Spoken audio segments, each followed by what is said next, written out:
Hello, I'm back in Reviews and React. I remember, so you don't have to. Today, we'll be watching The Masters of the Universe by Nostalgia Critic. I've never seen He-Man before. I know he says, I have the power, or something like that. But yeah, I have not seen any He-Man things. Shocking, I know, me not seeing any He-Man. But I do know about that. Yeah.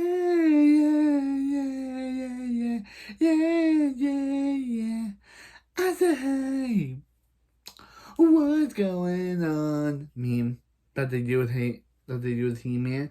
But let's see this movie. It's probably gonna be bad because of the thumbnail, and I know that this probably has Drago himself, Dolph Lundgren. But let's see. Hello, I'm the Nostalgia Critic. Hey, Critic. Remember it so you don't have to. And the Masters of the Universe! In the mid-'80s, many kids were watching the butchest and yet somehow gayest cartoon that ever Gayest cartoon. I could tell you what the story's about, but why not let He-Man tell you himself? I am Adam, Prince of Eternia, defender of the secrets of Castle Grayskull. Prince, really? I never would have guessed. Fabulous secret powers were revealed to me the day I held aloft my magic sword and said, by the power of Grayskull! I guess he was just going through that holding aloft his magic sword and saying by the power of Grayskull phase. But luckily they haven't contained superpowers. And I became He-Man, the most powerful man in the universe. Except for Lou Scheimer, who apparently always gets top billing. So you get the idea. He-Man took place in another dimension where he defended the Castle Grayskull from the evil Skeletor. It wasn't a great show, but we enjoyed watching it, and years later, people still love to talk about the gay overtones this show gave us. Now, many of you might be saying, no, He-Man isn't gay, how dare you say something like that? Well, anyone who's still in question about this should take a look at the 1987 motion picture epic Masters of the Universe, a film that teaches us it's okay to be gay, but not a god-awful piece of retro crap. So let's just jump in and take a look at the first problem with this movie, the title. Why the hell is it just called Masters of the Universe and not He-Man Masters of the Universe? I mean, half of us didn't even know this was a He-Man movie because we never cared what came after the He-Man title. I mean, all we ever heard was He-Man something. So why didn't they leave it in? I don't know. Believe me, that's the least of this movie's problems. Oh my god. So the story begins at Castle Grayskull, which apparently is located in the Grand Canyon. The evil Skeletor has taken over the castle, but is angry because he looks like how John McCain will look in a couple of years. The only one who can stop Skeletor is the always shirtless He-Man, who's played by Dolph Lundgren. I knew it. You know, the Russian guy from Rocky IV. Very cute.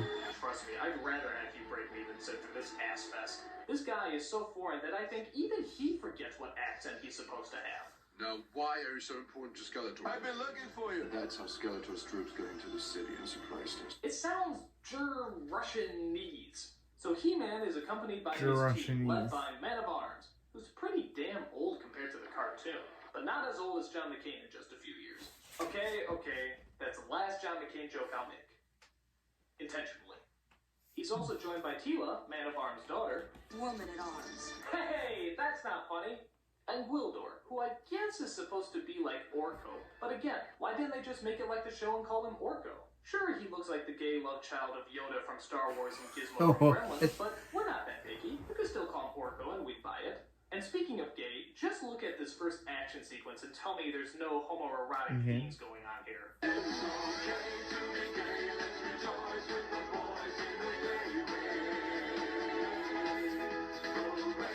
Okay, they're doing a zooming in. It's like Star Wars, only gayer. Dude, did he just zap that guy in the crotch? Actually, there's a lot of shots to the crotch in this movie. Talk about great balls of fire. But again, no gay overtones. So it turns out Skeletor is after Gwildor because he's invented a cosmic key that can take you to any dimension you want. Skeletor wants this device so he can, you guessed it, take over the world. Of course. People of Eternia, the war is over. Those who do not pledge themselves to me shall John McCain's inaugural speech to me. Okay. I don't even dislike the guy. These jokes are too easy. I'll try to do better. It turns out Skeletor has also captured an enchanted sorceress known as, well, the Sorceress. He-Man tries to negotiate for her freedom. Let her go. I don't think so. Negotiation's over. Yeah. He-Man tries to save the Sorceress, but appears to be outnumbered. So Gwildor opens up the key and sends them to another dimension. It's like Back to the Future, only gayer. So He-Man and his team use the cosmic key to end up in which parallel dimension? Ours, of course. Yep, right of there course. in the middle of New Jersey. So let me get this straight. He-Man, the master of the universe, is going to use all his intergalactic weaponry and medieval-style fighting moves in the suburbs of New Jersey? Yeah. This is gonna suck, isn't it? Holy shit. Alright, so He-Man is stuck in New Jersey as they're looking for the planet's inhabitants. Alien life form. Big. Let me blast it. It might be intelligent life. In this movie, I doubt that. Oh, it's just Oh, a look, cow. it's the best actor in the movie! A cow. At least that line didn't sound rehearsed. Okay, so what's the epic hero He-Man and his mighty crew's first order of duty? To steal buckets of chicken from a second-rate drive-thru restaurant. Of course! Yeah. Good food. Never think while you're hungry.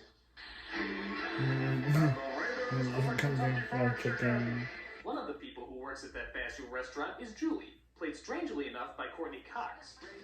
Courtney It's Cox. Kevin Corrigan. You will regret it for the rest of your life. Kevin's changed. I've changed. A, you still love him, and B, he still loves you. When did this turn to Dawson's Creek? Dawson's Creek. Apparently her folks died in some sort of plane accident a year ago. Isn't this Dawson's just what Creek. you When think did this you turn get into a Dawson's Creek? Yeah, this must be a He-Man movie, not a soap opera. What thing? No.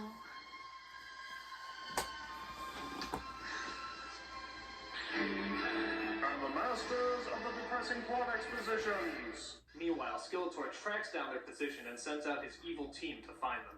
By the way, is it me, or does this guy really like dramatic turns?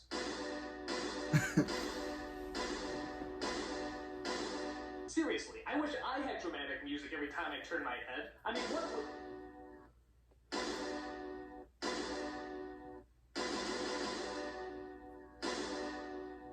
So Julie and her boyfriend find the cosmic key as Skeletor's troops close in on them. Look at these guys. They look like the Thundercats on the way to the Rocky Horror Picture Show.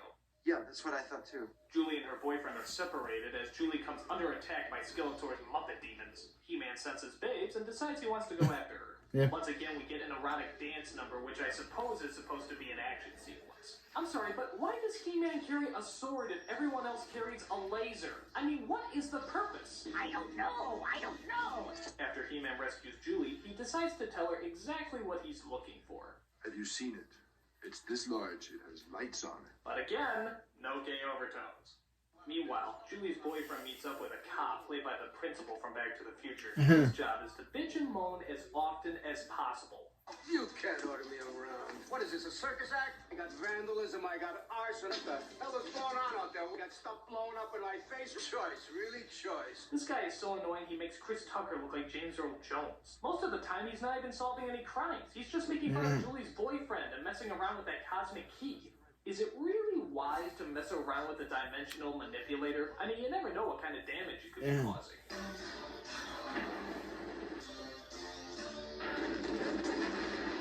Star Wars. I don't think this is any synthesizer. Looking for the key, He-Man and his heroic crew decide to go traveling around the city in a pink Cadillac. Alright, these are Of no course. longer gay overtones. This is an orchestra of gayness. And the shoppers of the feminine automobiles. Meanwhile, Skeletor himself arrives on Earth, bringing all his evil armies with him. How does nobody in the city know this is going on? I mean, are there really people looking out their windows right now saying, "Boy, that neighborhood watch is really cracking down"? Meanwhile, Julie's boyfriend and Mr. Clean continue to argue with Victor, as no doubt bigger and better action scenes could be taking place right now. Watching these two is like watching an episode of Mad About You, only gayer. Shut up! Actually, I think I realized why the title of this movie wasn't called He-Man. Because He-Man's never No. in it. Most of the time, it's just focusing on his team, Courtney Cox, or the odd couple here. I don't believe it. Yeah, how can you call a He-Man movie that doesn't even focus on He-Man? This combination of lines and images come together. I mean, just try watching. It's like having a Naruto show, but having it nothing to do with Naruto. Or having a show called Bleach, but it has nothing to do with Ichigo. Or having One Piece have nothing to do with the One Piece. Shit crazy. It's either me or the movie makers. Either way, I am very concerned. Feel like I'm in the Twilight Zone or something. Suddenly, Skeletor's army appears, and they have to have an epic battle in a record store. A record store. I can't even believe I'm saying this. What? Why? Why a record store? Skeletor's henchman poses as Julie's mother, who just so happened to come back from the dead and needs that cosmic key inside. Yeah, this doesn't sound like a setup at all. Thank you, my darling. Ah, I totally didn't see that coming. I think not. I'm sorry, but wasn't this trick used once in Spaceballs? That's pretty bad when a film is so desperate for ideas that it starts ripping off Mel Brooks sci-fi comedies. So Skeletor gets the key and demands He-Man to be his slave, or else he'll kill his teammates. He-Man agrees as his friends are left behind with the other half of the key. Julie's boyfriend wonders why they can't just use their key to find Skeletor. But Harry Knowles tells them that he can't remember the exact notes that could transport them back. Of course. Yeah, apparently the key operates on notes instead of numbers or letters. So of course, being the 80s, it's synthesized music to the rescue as they rock their way to the exact coordinates. Pretty lame. And the Mystic Time Travelers of the Oingo Boingo. Wait, what? Mystic Time Travelers of the Oingo Boingo. They're from JoJo's Skeletor Adventure. somehow got He-Man into even less clothes and tortures him with some kind of holographic Twizzler whip or something. Look at this. He's actually leaning his butt into the whip, like he's actually enjoying it. No gay overtones. And I guess He-Man's sword is the only thing that can give Skeletor supreme power in the universe, or I don't know, some shit like that. So he plugs it into his Nintendo chair and absorbs all the powers of the cosmos, while making the longest goddamn speech in the friggin' world. Power fills me. Yes. I feel the universe within me. I am a part of the cosmos. Its energy flows through me. But what consequence are you now? This planet, these people, they are nothing to me. The universe is power. Pure, unstoppable power. And I am that force. I am that power. Kneel before your master. Fool. You are no longer my helper. I am more than This is still going? more than life.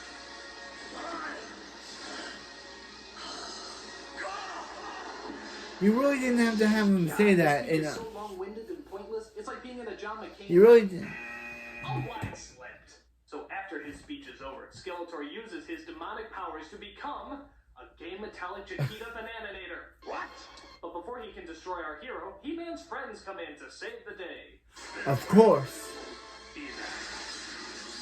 Wow, the ruler of the universe has really lousy aim.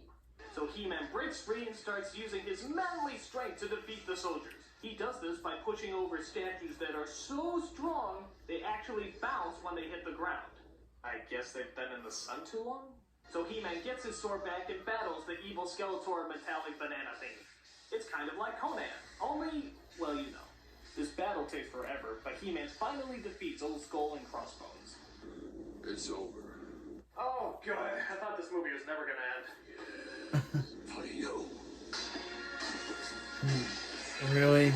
More fighting. Defeats Skeletor again, and then throws him into a gigantic endless pit.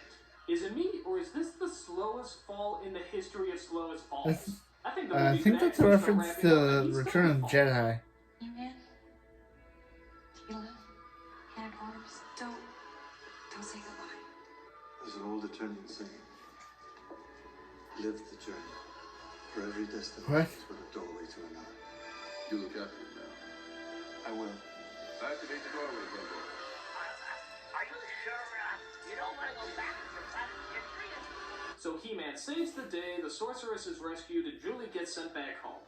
Oh wait, there's an added bonus. They sent her back a year before her parents died and before nightgowns look less like the clothing from Little House on the Prairie. So now she can tell her parents not to go on that plane that would ultimately lead them to their doom. So just to reiterate, kids, if your parents die by some sort of horrific circumstance, all you have to do is look for a parallel dimension that has big hunky beef men who can take you back in time and change the whole thing. That way you never have to come to grips with death or the harshness of reality. What alone? Is that what you want to teach your kids? That if family or loved ones die, there's always a chance you can bring them back from the dead? That's like saying He-Man is straight. In that, it's not true. Yeah. It's a lie. Because he is so gay. I mean, people trying to defend that he's not gay, you're just wrong. Well said.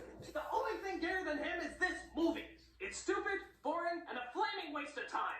And that's not to say I have anything against homosexuality. It's just, there's gotta be something out there, some kind of alternative hero that's gay, but at least gives us something appealing to look at. Kira, the Princess of Power. You know what? I'll take that over this shit any day. I'm the nostalgia critic. I remember it so you don't have to. Okay. And that was Masters of the Universe. This was so boring. It wasn't bad. It was boring. The characters were not interesting. Skeletor's speech went on for too long. And him just setting her back to before her parents got killed so she can just be like, hey, don't go on the plane. And them pulling off a Return of the Jedi where he just throws him down a reactor shaft and he just goes. Really? When did this come out? When did this come out? When did this movie come out? I'm gonna go check. This came out in 1987. And Return of the Jedi came out before that. So of course they're gonna rip off Return of the Jedi. Because of course they're gonna rip off a movie that came out years after it. Came out years before it. Of course. They're gonna. But I'm Beckham Reviews and Reacts. And when did the He-Man turn into a soap opera drama? Please tell me. Please tell me.